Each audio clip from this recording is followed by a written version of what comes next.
Back, baby. Welcome Between the Lines with Coach Stella. We're here for our Buena Vista game of the week. The Struthers Wildcats is going to host against the Girard Indians. We're here with Coach John Baird. Coach, how you doing today? I'm all right. You doing good? Yep. We're here with Coach. We're going to get him in and out. Coach, you got the Girard Indians coming in here for the second time. You're going to face them, a conference opponent.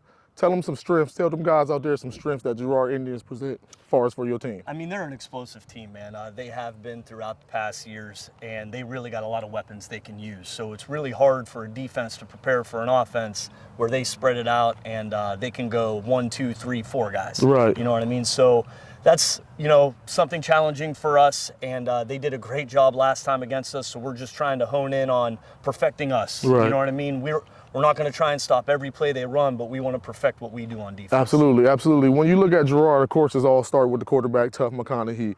What are some challenges that he also presents as far as for your defense? And then thinking about looking ahead forward for the second time you guys play, because there's going to be some tweaks and some different adjustments. So what are some challenges that he presents for you, good defense? Well, he's got great vision to start, and now that he's already played us, he's probably going to have a good idea where he wants to go before the snap of the ball. So we're going to try and shake things up a little bit, make sure he doesn't get a good read on where he wants to go. But you could tell he's a student of the game, and he's, like I said, great vision to quarterback. So, I mean, that's a dual threat there where he has good vision, he knows where he wants to go because he studies film. So that's a great challenge with him and his arm. Right. I mean, he has an unbelievable arm. So he's a great high school quarterback. Absolutely. Now, Coach, when you read about the Struthers Wildcats this year, you see a lot about Jason Dukes, Devin Brom, Anthony Carter. I want to talk to you about Caleb Sakura. Yep. He seems like he's like the fire engine to you guys' team, offensively and defensively. He ain't the tallest kid, but when you watch that kid on film, he's bringing it. So can you just speak on Caleb and his importance to you guys? For sure, man. 3-year starter, and that's rare on the offensive line. Usually sophomores, they don't have that mentality or physicality yet. As a sophomore, he did. He played both sides of the ball his sophomore year, offense and defensive line, and I think that's why he's progressed to our captain of the line. Absolutely. He has that experience there. He's seen every defense you could play against, and he's really good student of the game as well. He really coaches up our young guys up front. So, and we're young up front. He's the only senior.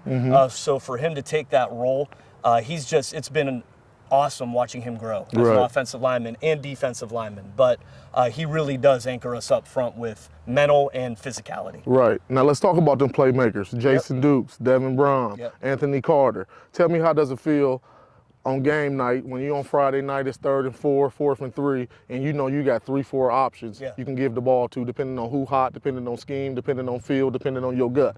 So I know they got to feel good for a head coach on Friday night. Can you speak to them guys and all them playmakers that you got? Yeah, man, we're fortunate. And what's best about those 3 guys is when we say Devin get in, Anthony gives him a handshake and says go get him. And Devin does the same. They're very selfless. Right. They're unselfish kids. And that's what we love about them. It doesn't matter who's getting the ball, and we trust all of them. Absolutely. There isn't one kid that we trust more. We trust them all the same. So like you said, if it's 3rd and 5, 4th and 3, whether it's Anthony, Jason, or Devin, I think we got a pretty good shot. Absolutely. So we love them all, and they love each other. That's why it's such a special group, man. Absolutely. And, Coach, you can feel it when you read the articles about Struthers football. One week it may be Anthony Carter, 24 carries, 3 touchdowns. The next week it might be Devin Brom, got 250 and 2 touchdowns. The next week it may be Jason Dukes. The next week after that, Najee Howard may have a big game. So that's a credit to you guys' development of your players and, just the talent and wealth that you guys have. Last question for you, Coach. Going into week 11, you guys are 7-3. You did a great job over 4 years of building this program back to where it's going. You got 3 losses, unfortunately, but only about 14 points total.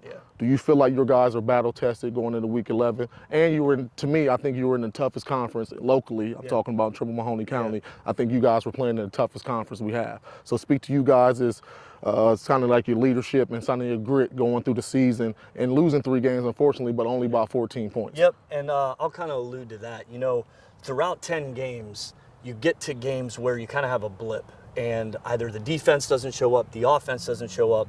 What I feel like our team has done is we've showed up every week. Whether it was a loss or a win, we never had that hiccup. And even though we had a couple losses and we had key mistakes in those games, but we never shut down. And I think for high school kids, for 14 to 18-year-olds, to be able to come out 10 weeks in the conference that we're in, to be able to play competitive and win, I just think that our coaches and our kids have done a great job Monday through Thursday, that we are prepared for Friday.